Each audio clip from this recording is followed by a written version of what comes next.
My name is Steve Johnson. We're here at Epping Forest Road in the neighborhood of Sayfern. The Kings of Crownsville is the band. We put out a CD just recently called A Person Like You. We actually recorded it here in Annapolis at ADAC Productions on West Street. Did an album many years ago with Shansei, not in that building, but with Shansei Wilkerson. He's the owner and the engineer. We went there for close to a year recording this CD. I sailed my ship across the sea,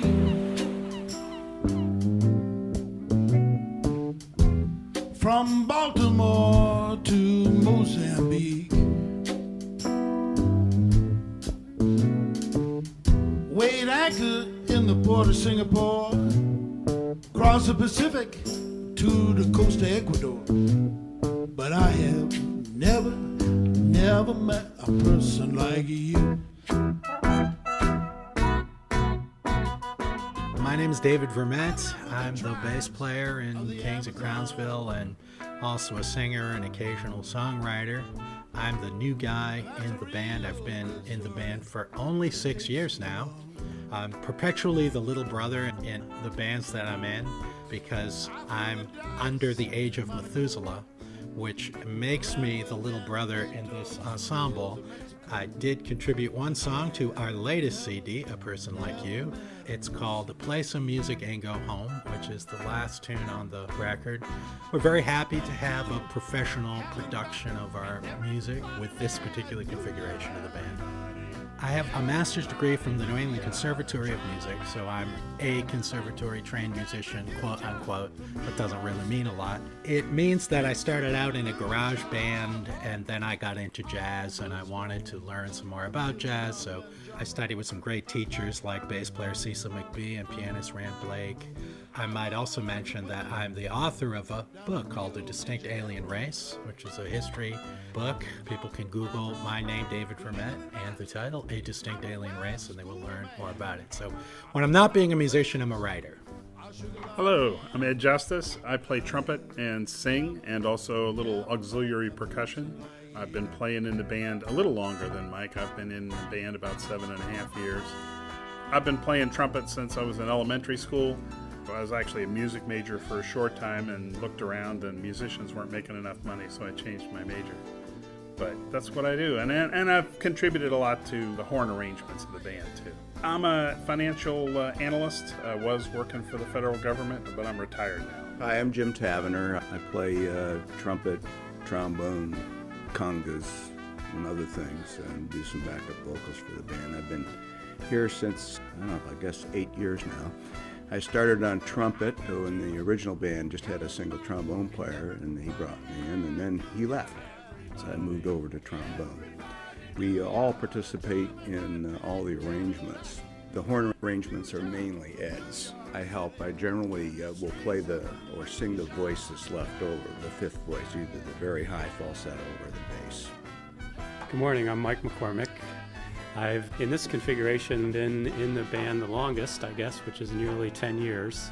Everybody else who was in the band when I joined left pretty quickly, so maybe I'm responsible for this current configuration of the band, if Steve would agree with that.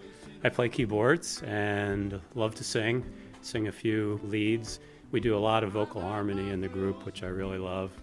A fun part of what we do with all this original music is come up with the harmony parts and how it's all going to work, and I really enjoy that. My name is Rob Kreth. I'm the drummer for the band. I joined, I think, about a month or so after Mike did. Other than Steve, the second longest person in the band, particular configuration. I'm probably the only one here who doesn't sing, but that's for the benefit of all. There's a reason I play the drums. I guess you've got to stick with what you know. Right now, I'm a research scientist. I started off in life wanting to be a musician, and I went to music school for a year. Didn't really like music school, so I sort of wandered aimlessly around and tried a bunch of different things for about 10 or 12 years. Finally went back to college, and here I am now.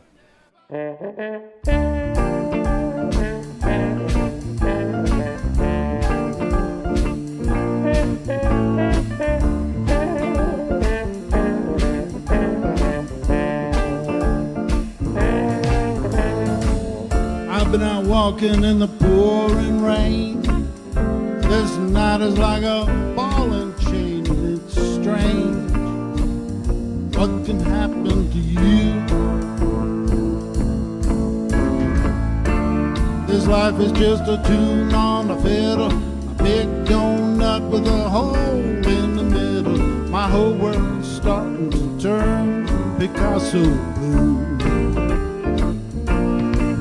Because my baby's lost her dancing shoes. She says her dancing days are through. Some say that I'm just getting old, but I still got this story to be told about my baby's dancing shoes. I remember when the music played, my baby used to dance the night away. It was a backbeat ballet. All the ladies used to cast a spell in the ballroom of the Belvedere Hotel. All the pretty little mademoiselle.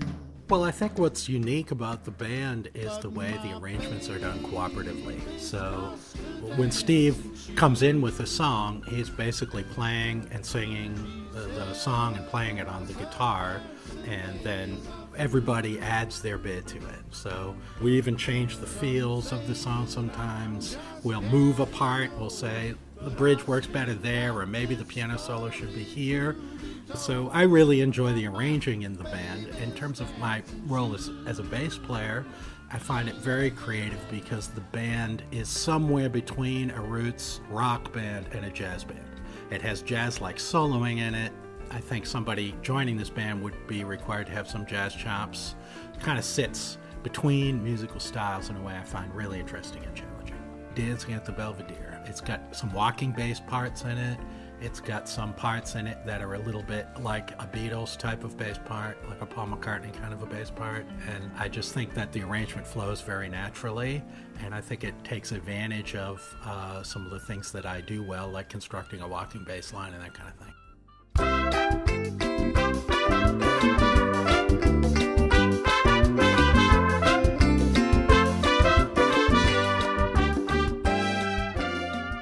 One of the things I love about this band is the horns are an integral part. They're not just an added-on piece. And as Dave said, we get to participate in the arrangement, so it's a collaborative, cooperative process.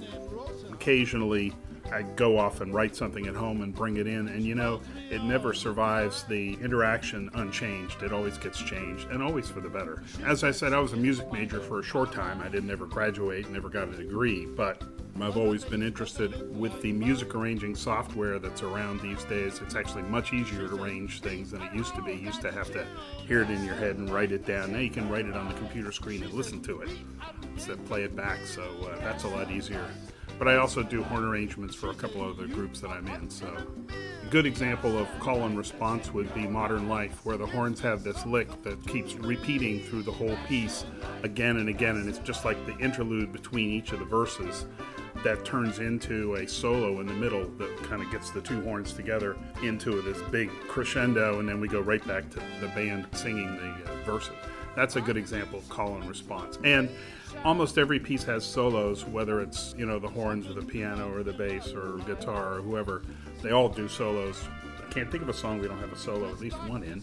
We both play trumpet, and we both are part of a big band that's in the area too, and that's why we met 35 years ago. We've been friends a long. Generally, I stay on trombone because it just sounds better for most of our music, but we do have one or two songs where it's mariachi kind of sound, and that's Modern Life. It lifts me up from the sofa. That's the light that's in her eyes. Suddenly I feel fine. That's the light, that's the light.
when I was a child, running loose and wild.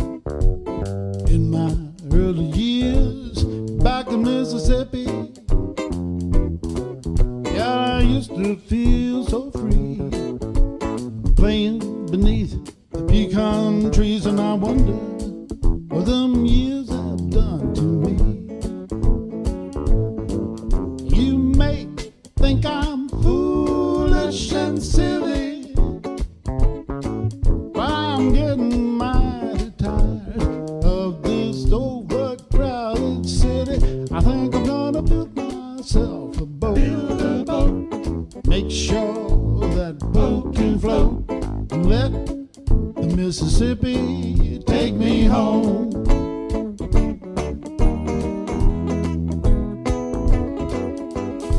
I went to school in first grade, second grade, third grade in New Orleans. I was born in Jackson, and we moved over to New Orleans before we moved up to New York State. But my first coming to life memories were in New Orleans. I remember pulling over at a gas station in a 1953 Ford station wagon and hearing You Ain't Nothing But a Hound Dog in the bayou of Louisiana. I have a memory of that in my head. And that was Elvis. And my mom was in the front seat digging it. And I remember going to Mardi Gras as a little kid, which you can only imagine how wild that must have been. All that sort of got inside of me, and then I went and played music most of my adult life with different bands. And then around the 90s, I just didn't like what was going on musically, so I started listening to a lot of Louis Armstrong. And his phrasing, when he's singing, I mean, I think a lot of people learn from Louis Armstrong about how to do music. Crazy. I don't know if it's a New Orleans thing, I don't know if it was just traditional jazz that I fell in love with, but it was all day long, 24/7, all week long. And I did that for a couple of years. Kind of drove people crazy, but I was totally into it. So then I started a band called Body and Soul, which had Robin Young in it, who I think you know. She was a violin player and a bass player, and myself. It was a very sparse band, and I started writing this kind of stuff for that band.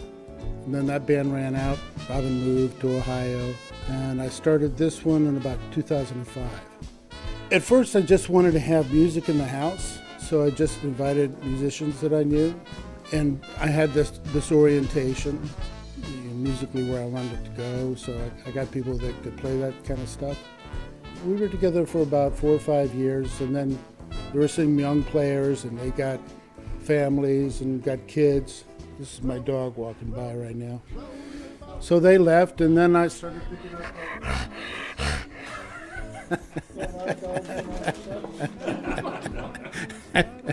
He usually has a lot to say. Build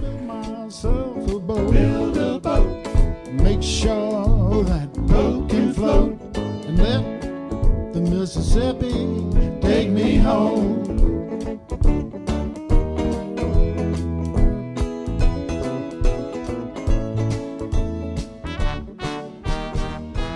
They left, and I started looking around, picked up these guys, and we've been together since, I think, 2008. Yeah, Never stopped. My hands feel like the bark off a pecan tree. Yeah, I'm working, don't do dust, doing what a good man must. Those pecan trees are just a memory. I think these songs here, I started out writing songs for myself. Eventually, it got so that I just started writing for the band. And they go through all different kinds of styles, because really we're coming from all different directions musically, and everybody's bringing it in here. If you listen to A Person Like You, which starts out very slow, it's the first song on the album. In the middle of it, there is a piece that Ed wrote that it sounds very much like traditional jazz. And that's the same case with Beneath the Pecan Tree. The music moves toward a crescendo, and then it, boom, blows the roof off. And then it comes back down again, which we like to do. We like to get a lot of dynamics, because with horns, you got to be careful that you're just not frying everybody. Everybody's backed off because of the horns. So we like to have the dynamics low, low, low, and then boom, then explode it with the horns. I mean, if you're going full tilt all the time, people are going to turn their ears off.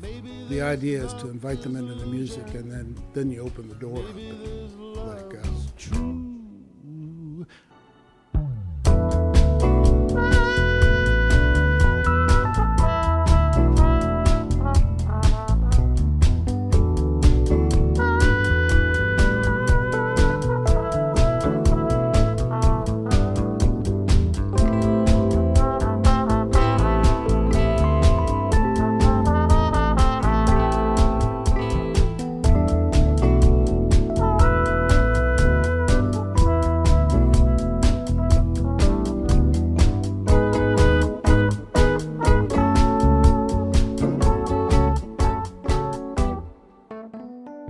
Go to another extreme, we'll talk about La Di Da Tune, which is just a ridiculous song, basically, with ridiculous lyrics, bringing up references to Godzilla and my dog and recycling and trash bags and everything else.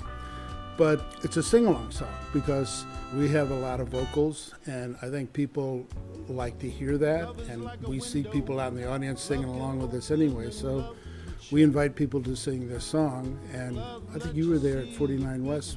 When you get a whole crowd of people singing this ridiculous thing, it's a lot of fun, actually. It's about dark times, but because it's so ridiculous and everybody's singing it together, we kind of lighten up. Writing songs for me, I don't know about David, but for me, it's always starts with the music. So I had this melody that was a little too saccharine. So I thought I gotta put a heavy dose of irony into this thing. So you have saccharine music and a lot of ironic lyrics, and that's what I think kind of makes it funny. Ben, you want us to sing the chorus now? Yeah, I was just thinking that, yeah. Okay. Now you're gonna have to let's practice this because I got a donut in my mouth.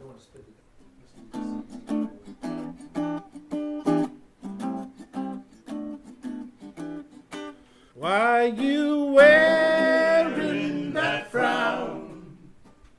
The sun's coming up and the sun's going down.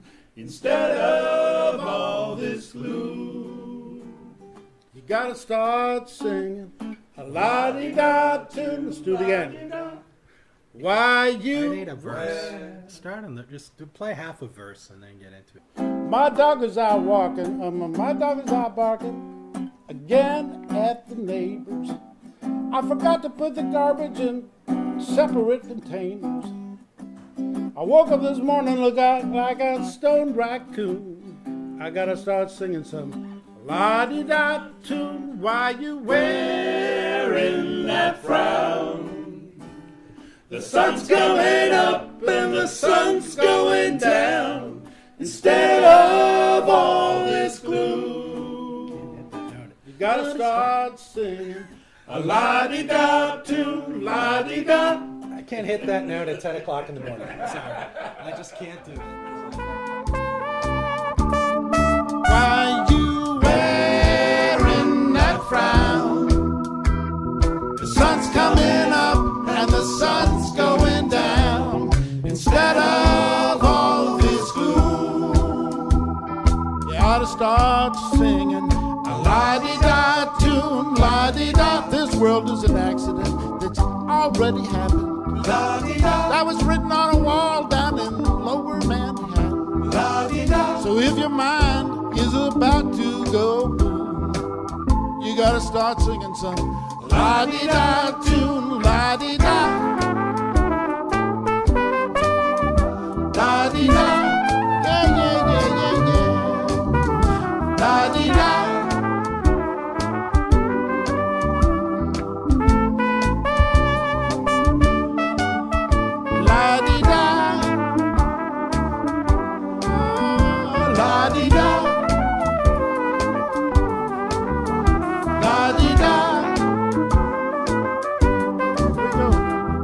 Have yourself a very nice day.